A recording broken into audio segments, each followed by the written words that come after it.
Hey guys, welcome back to the channel. What I'll probably do today is do a revisit on this HBX ground crusher. You can probably see it's even got cobwebs on it. This is a little two-wheel drive truck by HBX that I reviewed a couple of years ago, but I never actually did any kind of follow-up videos on it. It's an excellent little, it's just rear-wheel drive only truck, has friction shocks, but it's really fun to drive. So I'm just going to take it out for a quick little bashing session. Comes with the lithium-ion battery down here. It does use a weird proprietary connector, if I can get it open, one of those black ones. And the controller is the same one I've been using here on the HBX 16889 because it binds to it and it works much better than the stock one that comes with that brushless truck. So I'm just going to drive it around here today.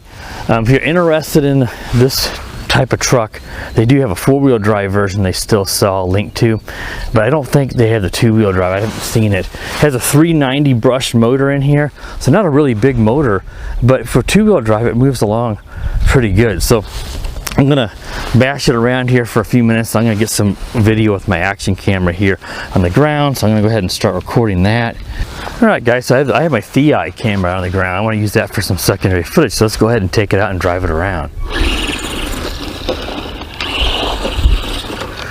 It moves pretty darn good. And I like the fact sometimes rear-wheel drive or two-wheel drive can be a lot of fun because it's so much easier to peel out and do donuts and even almost drift with it on the slightly wet pavement today.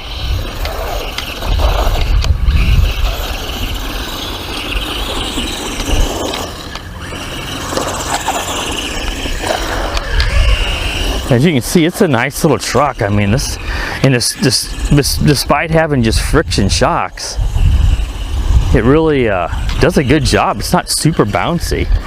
Some oil-filled shocks would certainly help it out a bit, but it's not a big deal. It doesn't need oil-filled shocks as badly as some of these trucks that are super bouncy. These friction shocks seem to work pretty good.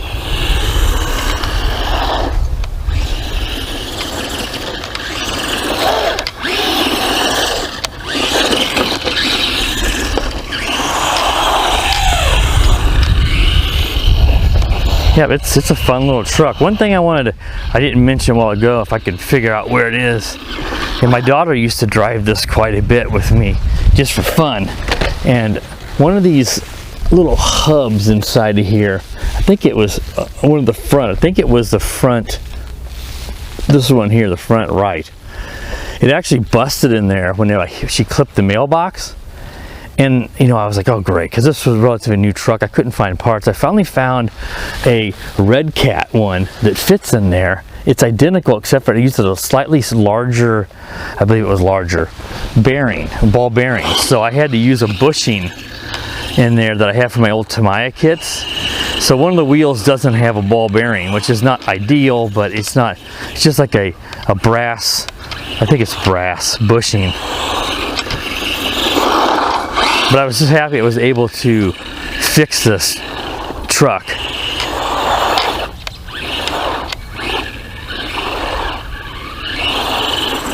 Yeah, this is a fun one, and this is you know, I have no range issues with this truck. I'm gonna adjust the steering a little bit.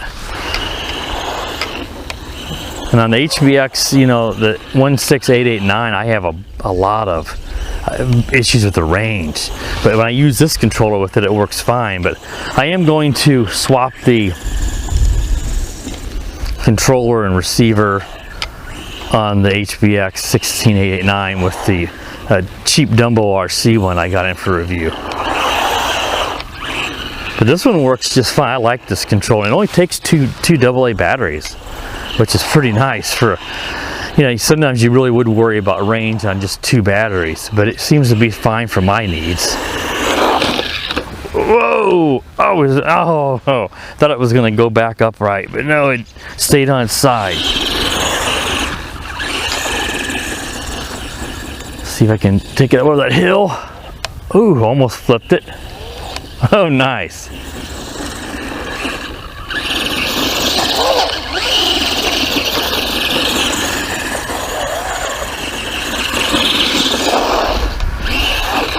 I don't remember how long this one runs. It seems like it had a pretty good run time. Like I said, it's been a while since I ran this. I wanted to get it out and run it.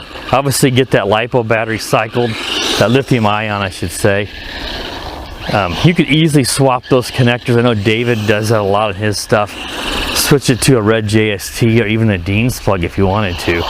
And obviously you wouldn't have to use a stock charger, you know, since I just charged up the balance plug, which is really slow. That's what I had to do. As it, you know, some of you may want to know, can you go 3S on this? I don't know. I don't know what the ESC rating is. You probably can. Most of these can take 3, but you need a really small 3S to be able to fit into that in there. Though the battery bay, as you may have saw a while ago, is quite large.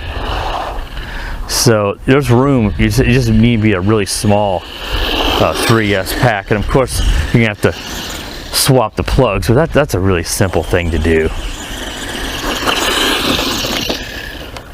But yeah, this is a great little truck. All right, guys, I think that's enough. We don't want to drive around here forever, but yeah, I mean, for a two-wheel drive truck, this thing moves really well, and it's got good power. It's really geared well. I'm a big fan of HBX. This is a really nice truck. It'd be quite cool to add some headlights to this or something, since I don't have anything like that. I also like that the on and off switch is here in the bumper. It's protected because it's recessed, but it's so easy enough to dig underneath the top to try to find the on and off switch or stuff like that, which is no fun. You just can reach back here and get some grass out, some pine needles I should say, and turn it on and off right there. All right, guys, that wraps up this revisit of the HBX ground crusher. Be sure to subscribe to the channel, click the bell so you know when I do upload new videos. And as always, guys, have a great day. The power of the dark side.